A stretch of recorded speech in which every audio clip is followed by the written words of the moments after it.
என் அன்பான பாசத்திற்குரிய நேயர்கள் அனைவருக்கும் மனமார்ந்த இனிய வணக்கங்கள். மேஷம் ராசிக்கார நேயர்களே, நம்ம இன்னைக்கு உங்களுக்கான பலன்களை தெரிஞ்சுக்கிறதுக்காக வீடியோ பதிவுக்கு முழுமையாக போகிறதுக்கு முன்னாடி நம்மை காக்கும் கடவுளான அந்த அழகு தமிழ் கடவுள் முருகப்பெருமான மனதார ஒரு நிமிஷம் கண்ணை மூடி வணங்கிட்டு அப்புறமா வீடியோ பதிவுக்குள்ளே போகலாங்க. ஓம் சரவண பவ, ஓம் முருகா போற்றி, ஓம் முருகா போற்றி, ஓம் முருகா போற்றி. என்னை காக்கும் எம் குல தெய்வமே முருகனை போற்றி. கண்டிப்பாக நல்லதே நடக்கும். நல்லது மட்டும்தான் இனிமேல் உங்களுக்கு நடக்கும். மேஷம் ராசிக்காரங்களை பற்றி சொல்லணும்னா, எவ்வளவோ கஷ்டப்பட்டு மாறி மாறி உழைச்சாலும் அதுக்கு ஏற்ற ஒரு அங்கீகாரம் கிடைக்காத ராசியா, பல நேரங்களில் ஒரு மதிப்பு கிடைக்காத ராசியாக இவங்க இருக்காங்க. அப்படி ஒரு மதிப்பு இல்லாத ராசியாக இருந்தாலும் பரவாயில்லை. பாசத்துக்கும் உண்மையான நேசத்துக்கும் கட்டுப்பட்டு தங்களுக்கு உள்ளே இருக்கக்கூடிய துன்பத்தையும் கஷ்டத்தையும் வெளியே காட்டிக்காம மனசுக்குள்ளேயே மறைச்சிக்கிட்டு பல நேரங்களில் அசிங்கத்தையும் அவமானத்தையும் சந்தித்தாலும் கூட அதையெல்லாம் பெருசாக வெளிப்படுத்தாம் நம்ம அசிங்கப்பட்டாலும் பரவாயில்லை, நம்ம குடும்பம் நல்லா இருக்கணும்னு தனக்குன்னு இருக்கக்கூடிய உறவுகளை காக்கக்கூடியவங்களா, ரொம்பவே உயர்ந்த குணம் கொண்டவங்களா இவங்க இருக்காங்க. இவ்வளவு அருமையான நற்குணங்களை கொண்ட மேஷம் ராசிக்கார அன்பர்களே, சகோதர சகோதரிகளே, எல்லாரும் எப்படி இருக்கீங்க? நல்லா ஆரோக்கியமாக இருக்கீங்களா? ஏங்கம்மா, நீங்கள் வேற எங்களை பார்த்து இப்படி ஒரு கேள்வி கேட்குறீங்களே. இப்போது எங்கள் வாழ்க்கையில் இருக்கக்கூடிய பிரச்சனைகளை எல்லாம் பார்த்தா நாங்கள் ஆரோக்கியமாக இருக்கிற மாதிரியா தெரியுது. நாங்கள் இந்த உலகத்தில் இன்னும் உயிரோடுற வாழ்கிறதே பெரிசியாக அதிசயமாக இருக்குது. நாங்கள் எப்படிமா ஆரோக்கியமாக வாழ முடியும் அப்படின்னு உங்கள் மனசில் நீங்கள் நினைக்கிறது எனக்கு நல்லாவே புரியுதுங்க. மேஷம் ராசிக்கார நேயர்களே, கவலைப்படாதீங்க. உங்கள் வாழ்க்கையில் இருக்கக்கூடிய இந்த துன்பமான சூழ்நிலை எல்லாமே இனி வரக்கூடிய காலங்களில் கோடை காலத்தில் மறைஞ்சு போகிற காணல் நீராக காணாமலே மறைய போகுதுங்க. இது நாள் வரைக்கும் திருமணமாகாதவங்களுக்கெல்லாம் இருந்த திருமண தடை முற்றிலுமாக நீங்கி டும் டும் டும்னு கெட்டி மேளம் கொட்ட வெகு விமர்சையாக திருமணம் நடக்க போகுதுங்க. அதே போல் குழந்தை பாக்கியம் இல்லாதவர்களுக்கு வீட்டில் மழலை சத்தம் கேட்கறதுக்கான குழந்தை பாக்கியம் கிடைக்க போகுதுங்க. நீண்ட நாட்களாக பூர்வீக சொத்து ரீதியாக இருந்த அனைத்து வில்லங்கங்களுக்கும் பிரச்சனைகளுக்கும் ஒரு நிரந்தரமான தீர்வு கிடைக்க போகுது. உங்களுக்கு நியாயமாக வரவேண்டிய பூர்வீக சொத்து பத்திரமாக உங்கள் கையில் வந்து சேரப்போகுதுங்க. மொத்தத்தில் உங்கள் வாழ்க்கையில் நல்லதெல்லாம் அடுக்கடுக்காக வரிசையாக நடக்க போகுதுங்க. உங்களுடைய நீண்ட நாள் ஆசைகள் கனவுகள் எல்லாமே ஒவ்வொன்றா நிறைவேற போகுதுங்க. சரிங்க, இப்போது மேஷம் ராசிக்காரர்களோட இந்த மாத கிரகநிலை எப்படி இருக்குன்னு விரிவாக பார்க்கலாங்க. தனவாக்கு குடும்பஸ்தானத்தில் சந்திர பகவான் அமர்ந்திருக்கிறார். தைரிய வீரிய ஸ்தானத்தில் குரு பகவான் பலமாக இருக்காருங்க. பஞ்சமஸ்தானத்தில் ஞானகாரகன் கேது பகவான் இருக்காருங்க. பாக்கியஸ்தானத்தில் கிரகங்களின் தலைவன் சூரிய பகவானும் புதன் பகவானும் சுக்கிர பகவானும் செவ்வாய் பகவானும் சேர்ந்து இருக்காங்க. லாபஸ்தானத்தில் சனி பகவானும் ராகு பகவானும் இருக்காங்க. இதன் மூலமாக உங்கள் வாழ்க்கையில் இந்த மாதம் பலவிதமான நன்மைகள் நடக்க போகுதுங்க. இப்படி கிரகநிலைகள் மாறுறதுனால மேஷம் ராசிக்காரர்களுக்கு என்னென்ன லாபங்கள் நடக்க போகுது, எப்படி அதை நமக்கு சாதகமாக லாபமாக மாற்றுறது அப்படிங்கிறத பற்றி ரொம்பவே தெளிவாக விரிவாக இந்த வீடியோ பதிவில் பார்த்து தெரிஞ்சுக்க போகிறோம். இந்த காலகட்டம் வாழ்க்கையில் நீங்கள் துளியும் எதிர்பாராத திருப்பங்களை ரொம்பவே எளிதாக கொடுக்கக்கூடிய நேரமாக இருக்கு. நீங்கள் கனவு கண்ட விஷயங்கள், நடக்காமல் இழுபறியாயிருந்த விஷயங்கள் எல்லாமே இனி சுலபமாக நடக்க போகுது. பொதுவாக மேஷம் ராசிக்காரங்க ஆரோக்கியம், பணம், புகழ், அப்புறம் எதிரிகள் இல்லாமல் இருக்கிறதுக்காக ரொம்பவே போராடிக்கிட்டு இருக்காங்க.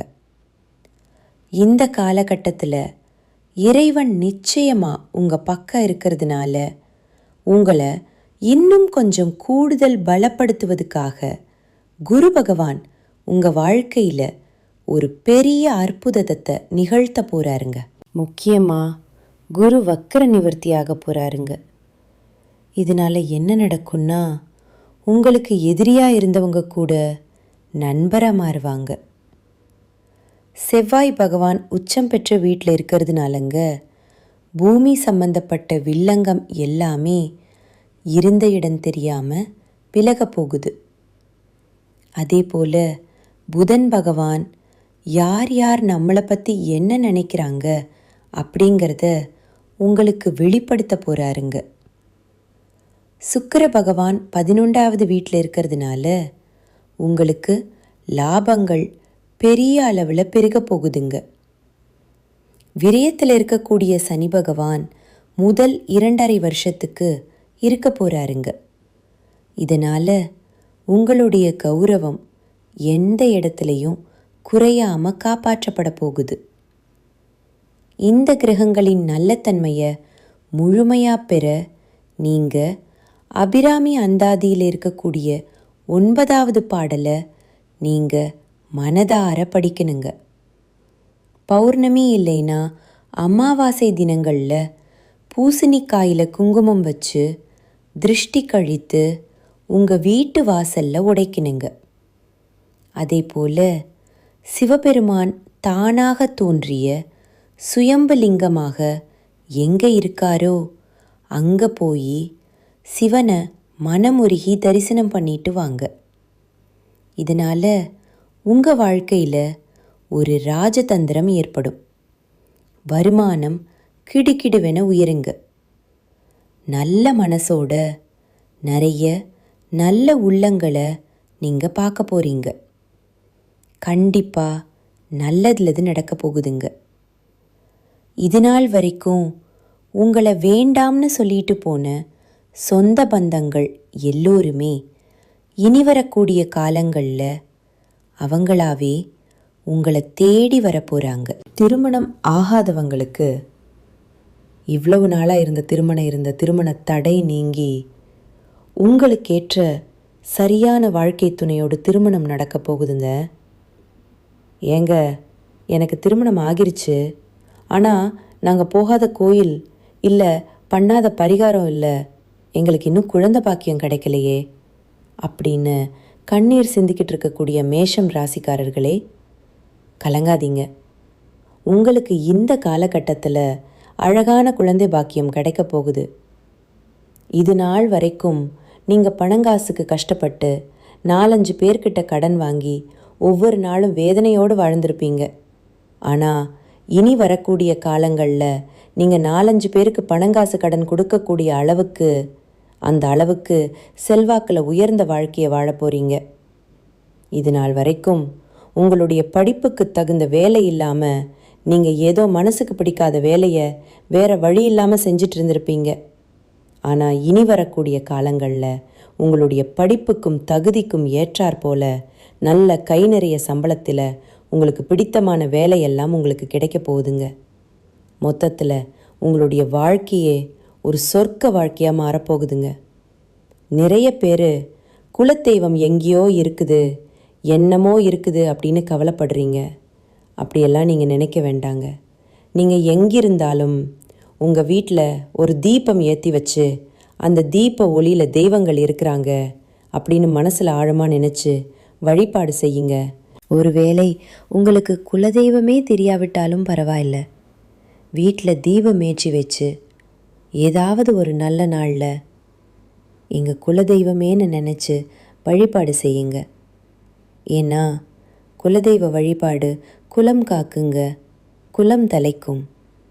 எப்போவுமே முதல்ல குலதெய்வம், அப்புறம் இஷ்டப்பட்ட தெய்வம், அப்புறம்தான் உங்களுக்கு விருப்பப்பட்ட தெய்வம். எந்த கோயிலுக்கு போனாலும் என்ன பரிகாரம் பண்ணாலும் வாழ்க்கையில் ஒரு ஏற்றம் இல்லை அப்படின்னு நீங்கள் வருத்தப்பட்டு சொல்லுவீங்க.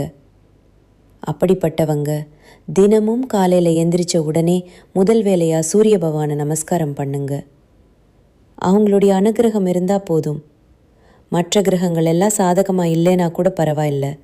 அந்த சூரியனுடைய பிரகாசம் உங்கள் வாழ்க்கையவே பிரகாசமாக மாற்றுருங்க. அந்த வெளிச்சம் உங்களை வந்து சேருங்க. உங்கள் வாழ்க்கையில் இருக்கக்கூடிய கண்ணீரெல்லாம் பனி போல கரைஞ்சு போயிருங்க. அஸ்வினி, பரணி மற்றும் கிருத்திகை 1ஆம் பாதத்தில் பிறந்தவங்க மேஷ ராசியில் பிறந்தவங்களாக கருதப்படுறாங்க. இவங்க கொஞ்சம் பிடிவாத குணம் கொண்டவங்களாக இருக்காங்க.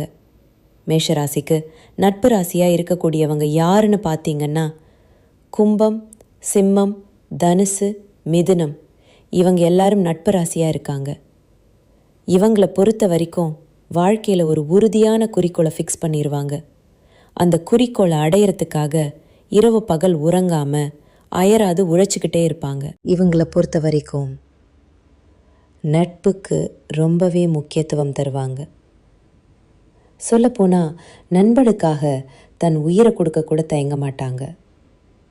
தன்னோட குடும்பத்துக்காக தன் ஒட்டுமொத்த வாழ்க்கையும் அர்ப்பணம் செய்யக்கூடியவங்களா இவங்க இருக்காங்க. பிறப்பிலேயே ஒரு தைரியமான குணம் இவங்க கிட்ட இருக்குதுங்க. அடுத்தவங்க செய்ய முடியாதுன்னு நினச்ச விஷயத்தை எல்லாம் கூட இவங்களோட தைரியத்தால் அந்த காரியத்தில் முழுமையாக முயற்சி பண்ணி அந்த காரியத்தில் வெற்றி அடையக்கூடியவங்களா இவங்க இருக்காங்க. உங்கள் வாழ்க்கையில் இந்த மாதம் ரொம்பவே அருமையாக இருக்க போகுதுங்க. உங்களோட ஆசைகள், கனவுகள் எல்லாமே நிறைவேற்ற போகுதுங்க. உங்களோட மனசில் ஒரு பெரிய தெளிவு அதிகரிக்க போகுது. புதுசாக நம்பிக்கை பிறக்க போகுது.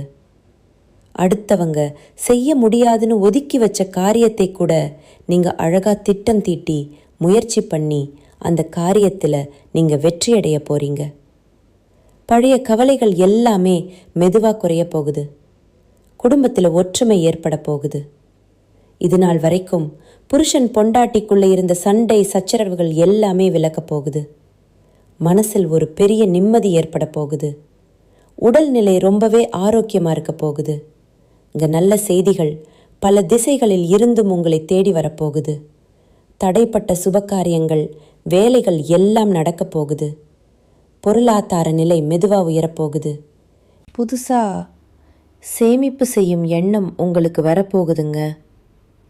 உடல் சோர்வு குறைய போகுது. உங்களுடைய உறக்கம் சீராக இருக்க போகுதுங்க. நல்ல மனிதர்களுடைய நட்பு தானாகவே உங்களை தேடி வரப்போகுது. உங்களுடைய மதிப்பும் மரியாதையும் சமூகத்தில் உயரப்போகுதுங்க. வேலை செய்கிற இடத்துல பாராட்டு உங்களுக்கு கிடைக்க போகுது. புதிய வாய்ப்புகள் உங்களை தேடி வரப்போகுது. உங்களுடைய கற்றல் திறன் அதிகரிக்க போகுது. ஆன்மீகத்தின் மீது உங்களுடைய ஆர்வம் அதிகரிக்க போகுது. உங்களுடைய பயம் குறைய போகுது. தன்னம்பிக்கை அதிகரிக்க போகுதுங்க.